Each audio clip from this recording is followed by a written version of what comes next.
Good morning viewers, the legal warriors channel पर आपका स्वागत है। मैं सुरेंद्र कुमार। आज हम उत्तराखंड पुलिस अधिनियम 2007 के अध्याय 6 का अध्ययन करेंगे। इसके पहले हम लोग अध्याय 5 तक अध्ययन कर चुके हैं पूर्वगामी वीडियो में। ये वीडियो अध्याय 6 और अध्याय 7 से संबंधित है। चूंकि अध्याय 7 केवल एक सेक्शन का है, इसलिए अध्याय 6 के साथ इसको कनेक्ट कर लिया गया है। आइए देखते हैं अध्याय 6 में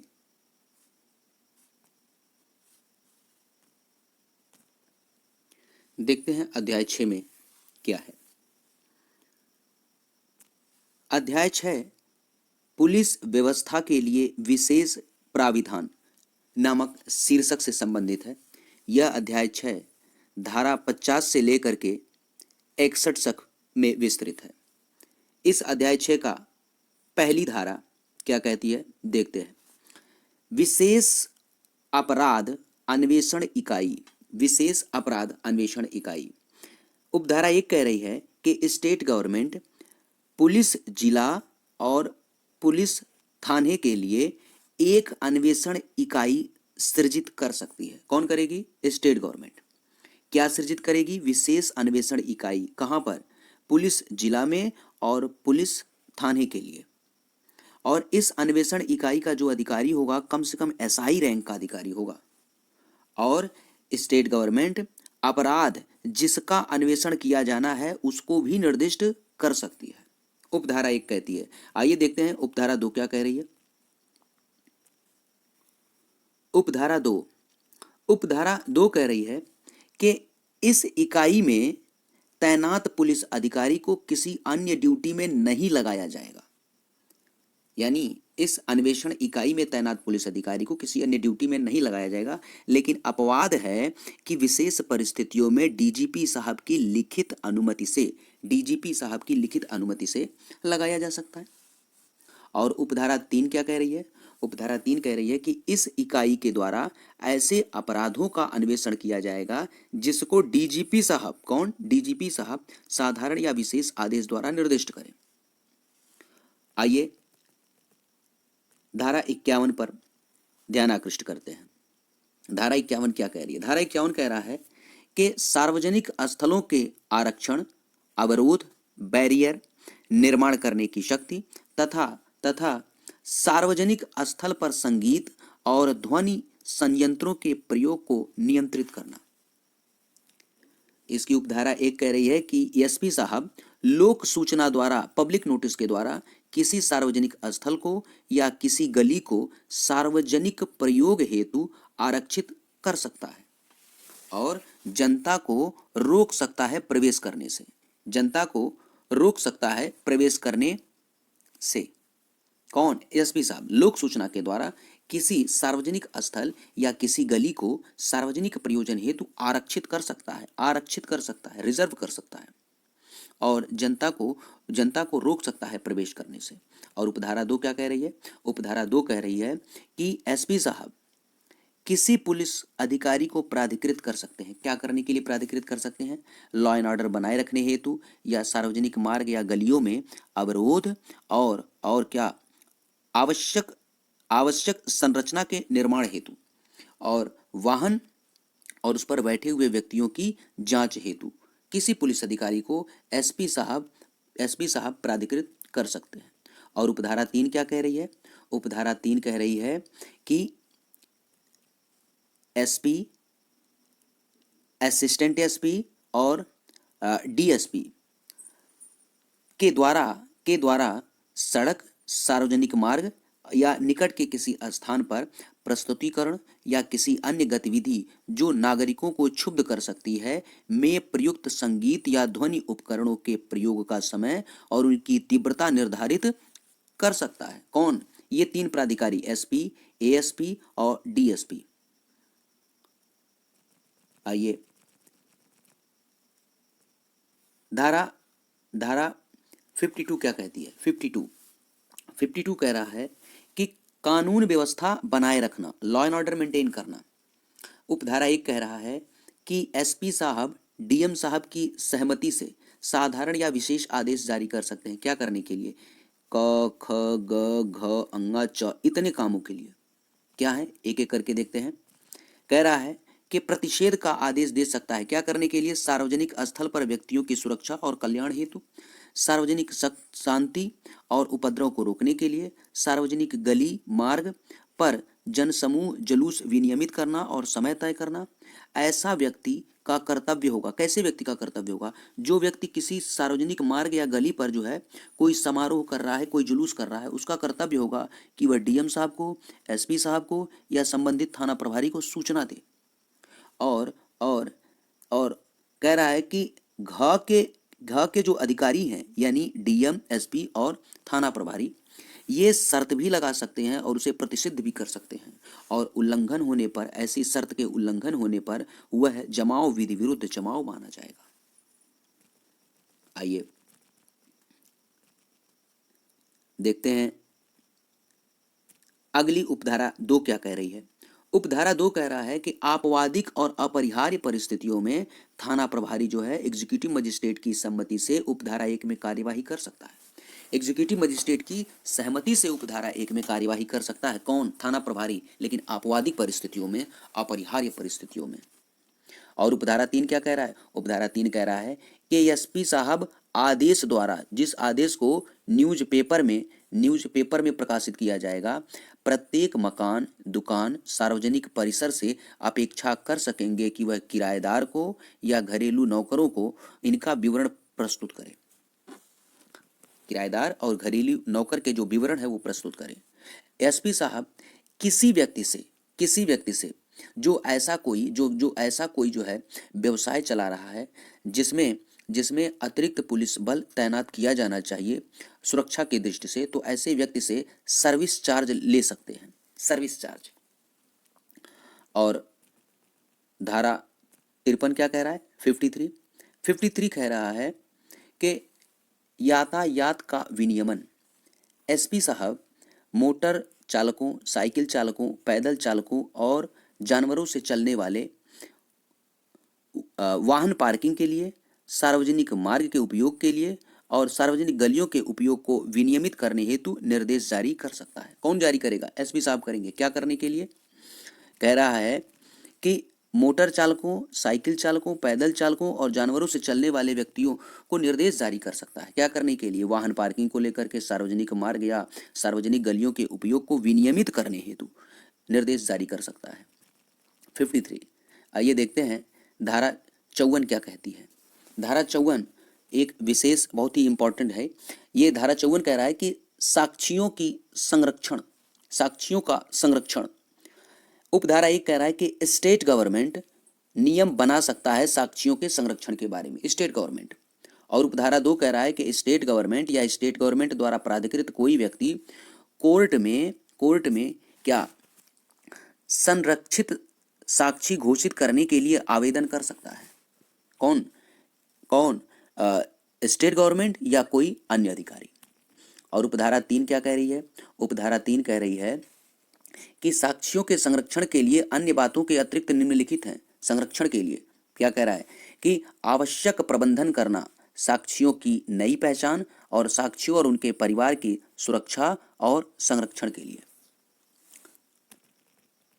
उनके पुनर्स्थापना, आवास, परिवहन, वित्तीय सहायता और क्या, और साक्ष्यों के संरक्षण में प्रशासनिक व्यक्तियों को कल्पित नामों का उपयोग करने या उनके समर्थन में रिकॉर्ड प्रस्तुत करने की अनुमति प्रदान करना। उत्तराखंड में उपस्थित विदेशी साक्ष्यों को जहां तक हो सके ए से लेके एफ तक के प्रोविजन लागू होंगे। और लास्ट में स्टेट गवर्नमेंट आवश्यक समझे तो अन्य कोई कार्य करना, इसके लिए भी जो है निर्देश दिया जा सकता है स्टेट गवर्नमेंट के द्वारा, अगर आवश्यक समझे। और उपधारा 4 कह रहा है कि कठिनाइयों को दूर करने हेतु स्टेट गवर्नमेंट आदेश पारित कर सकता है। जहां भी कोई डिफिकल्टी होगी स्टेट गवर्नमेंट उसके लिए आदेश करेगा। आइए देखते हैं धारा 55 क्या कहता है। धारा 55 कह रहा है कि पीड़ित व्यक्ति का पुनर्वास, स्टेट गवर्नमेंट अपराध से पीड़ित व्यक्ति की सुरक्षा और संरक्षण के उपाय विहित कर सकता है। कौन? State government. और स्टेट गवर्नमेंट ऐसा आदेश पारित कर सकता है जो कठिनाइयों को दूर करने के लिए आवश्यक हो। और धारा 56 क्या कह रही है? धारा 56 कह रहा है कि ग्रामीण क्षेत्रों में रक्षकों की भर्ती, ग्रामीण क्षेत्रों में रक्षकों की, गार्ड्स की भर्ती। उपधारा 1 कह रहा है कि एक पुलिस जिले के प्रत्येक गांव या गांव के समूह में विहित कार्यकाल के लिए एसपी के द्वारा एक रक्षक रखा जाएगा। किसके द्वारा? एसपी के द्वारा। कहाँ पे? प्रत्येक गांव में या गांव के समूह में।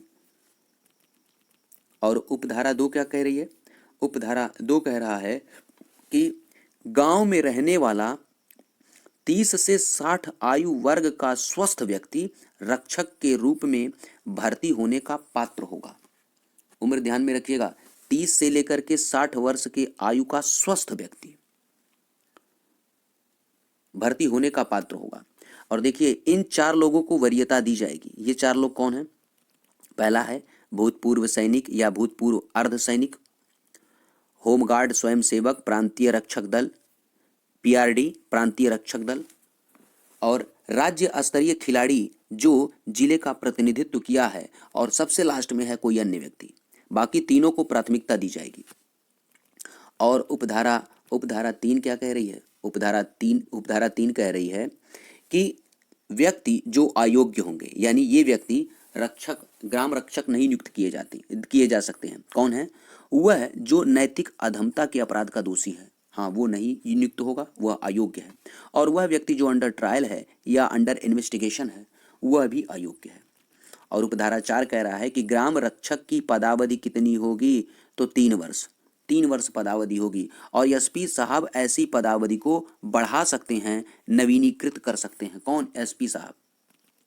लेकिन प्रोविजो कह रहा है, प्रोविजो क्या कह रहा है कि यदि उपधारा 3 में कोई अयोग्यता आ गई है ना, ये उपधारा 3 वाली अयोग्यता, ये वाली, अगर ये वाली अयोग्यता आ गई है तो उसको 3 वर्ष से पहले भी हटाया जा सकता है। और देखिए, अपने कर्तव्यों और उत्तरदायित्वों के निर्वहन में अगर वह उपेक्षा कर रहा है तो भी उसे हटाया जा सकता है उसके कार्यकाल से पहले। और धारा 57 क्या कह रहा है?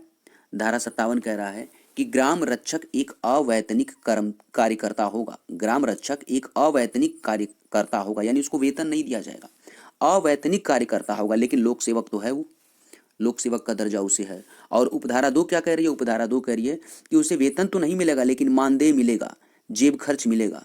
कितना? जो राज्य सरकार समय समय पर तय करे। और धारा 58 क्या कह रहा है? धारा 58 कह रहा है कि गांव के रक्षक की पहचान, गांव के रक्षक की पहचान, क्या पहचान होगी?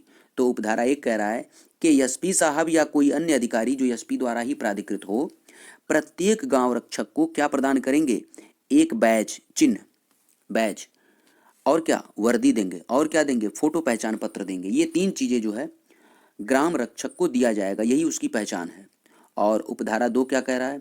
उपधारा 2 कह रहा है कि ऐसा व्यक्ति ग्राम रक्षक न रहने पर एसपी साहब को या उस अधिकारी को सुपुर्द कर देगा। क्या? ये 5 चीजें, चिन्ह जिसको बैज कहते हैं, वर्दी, फोटो पहचान पत्र, समस्त अभिलेख और दस्तावेजों को, ये सब सुपुर्द कर देगा जब वह गांव रक्षक नहीं है। और धारा 59 क्या कह रहा है? धारा 59 कह रहा है कि रक्षक के कर्तव्य और दायित्व क्या क्या हैं। तो ध्यान से देखिए, रक्षक के क्या क्या कर्तव्य हैं। ये 9 कर्तव्य उसके हैं। एक एक करके देखते हैं क्या है इसके 9 कर्तव्य। 9 कर्तव्य क्या है इसके? पहला, लॉ एंड ऑर्डर और अपराध का यथाशीघ्र थाने पर रिपोर्ट करना और अपराधी को पकड़ने में पुलिस की सहायता करना। ग्राम में सामान्य निगरानी रखना, अपराध की रोकथाम और लॉ एंड ऑर्डर बनाए रखना। संदिग्ध गतिविधि और संदिग्ध व्यक्ति षड्यंत्र की सूचना थाने पर देना।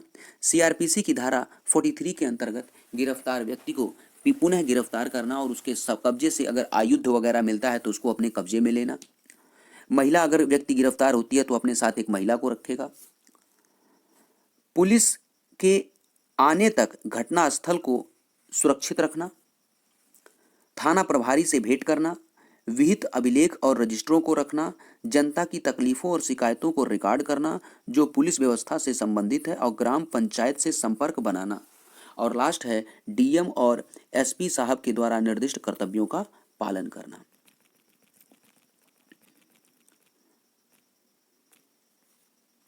धारा 60, धारा 60 क्या कह रही है? धारा 60 कह रहा है कि ग्राम रक्षा दल, ग्राम रक्षा दल, एसपी साहब जो है किसी भी गांव के लिए ग्राम रक्षा दल निर्माण हेतु स्थानीय सम्मानित व्यक्तियों के समूह को गठित कर सकता है। सम्मानित व्यक्तियों के समूह को गठित कर सकता है। क्या करने के लिए?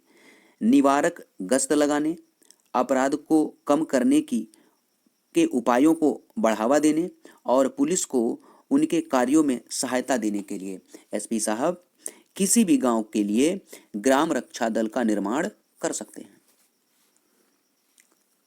और धारा 61 क्या है? धारा 61 है सामुदायिक संपर्क समूह, सामुदायिक संपर्क समूह। उपधारा 1, इसकी उपधारा 1 कह रही है कि एसपी साहब प्रत्येक थाने के लिए समुदाय के प्रतिनिधियों से गठित एक या अधिक सामुदायिक संपर्क समूह को गठित कर सकता है। क्या करने के लिए? पुलिस बल के कर्तव्यों के निर्वहन में सहायता करने के लिए। और उपधारा 2 क्या कह रहा है? उपधारा 2 कह रहा है कि समुदाय संपर्क समूह ऐसे कर्तव्यों का पालन करेगा और ऐसे दायित्व होंगे जो विहित की जाए। और अध्याय 6 यहीं पर समाप्त होता है। अब आइए अध्याय 7। इस अध्याय 7 में केवल एक ही धारा है, 62। अध्याय 7 का शीर्षक है सार्वजनिक व्यवस्था, आंतरिक सुरक्षा के संदर्भ में पुलिस व्यवस्था। धारा 62 क्या कह रही है? धारा 62 आंतरिक सुरक्षा योजनाएं क्या है? डीजीपी साहब स्टेट गवर्नमेंट के अनुमोदन से, डीजीपी साहब स्टेट गवर्नमेंट के अनुमोदन से सार्वजनिक व्यवस्था और संपूर्ण राज्य की सुरक्षा संबंधी समस्याओं के समाधान हेतु आंतरिक सुरक्षा योजना बनाएगा। कौन? डीजीपी साहब स्टेट गवर्नमेंट के अनुमोदन से सार्वजनिक व्यवस्था और संपूर्ण राज्य की सुरक्षा संबंधी समस्याओं के समाधान हेतु एक आंतरिक सुरक्षा योजना बनाएंगे। और डीएम और एसपी साहब संयुक्त रूप से जिले की आंतरिक सुरक्षा योजना बनाएंगे। जिले का कौन बनाएगा? डीएम और एसपी। और राज्य स्तर पर डीजीपी साहब बनाएंगे। उपधारा 2 क्या कह रहा है? उपधारा 2 कह रहा है कि आंतरिक सुरक्षा योजना का आवश्यकता अनुसार कम से कम 3 वर्ष में एक बार पुनरीक्षण और पुनर्विलोकन किया जाएगा। फिर से सुन ले इसको। आंतरिक सुरक्षा योजनाओं का आवश्यकता अनुसार एटलीस्ट कम से कम 3 वर्ष में एक बार पुनरीक्षण और पुनर्विलोकन किया जाएगा। लेकिन इसमें एक प्रोविजो लगा है। वो प्रोविजो क्या कह रहा है? वो प्रोविजो कह रहा है कि दो पुनर्विलोकन के बीच में कितने का अंतर होगा? दो पुनर्विलोकन की तारीखों के बीच में 3 साल से अधिक का अंतर नहीं होगा। 3 साल से अधिक का अंतर नहीं होगा। और उपधारा 3 क्या कह रही है? उपधारा 3 कह रही है कि आंतरिक सुरक्षा योजना में उस क्षेत्र के अवस्थापना के अधिष्ठान और स्थापना की सुरक्षा में नागरिक प्रशासन और पुलिस की भूमिका सम्मिलित है। और उपधारा 4 क्या कह रही है? उपधारा 4 कह रहा है के डीजीपी, डीएम और एसपी, डीजीपी, डीएम और एसपी आंतरिक सुरक्षा योजना को ध्यान में रखते हुए लॉ एंड ऑर्डर और सुरक्षा, लॉ एंड ऑर्डर और सुरक्षा, हाँ, इनको ध्यान में रखेंगे, इनको ध्यान में रखेंगे जब वो आंतरिक सुरक्षा योजना बनाते हैं। और उपधारा 5 क्या कह रहा है? उपधारा 5 कह रहा है कि आंतरिक सुरक्षा योजना में नागरिक प्रशासन, पुलिस और स्टेट गवर्नमेंट के अन्य विभागों के द्वारा की जाने वाली कार्यवाहियों के लिए अद्यावधिक और व्यापक मानक परिचालन प्रक्रियाओं को शामिल किया जाएगा, शामिल किया जाएगा। ये सेक्शन यहीं समाप्त होता है। और उम्मीद है आपको यह वीडियो पसंद आया होगा। और इस वीडियो में किसी भी प्रकार के सुझाव के लिए और किसी भी प्रकार के आपके कोई प्रश्न हो, कोई शंका हो, तो आप कमेंट कर सकते हैं और आपके कमेंट का जवाब देने का प्रयास किया जाएगा। धन्यवाद।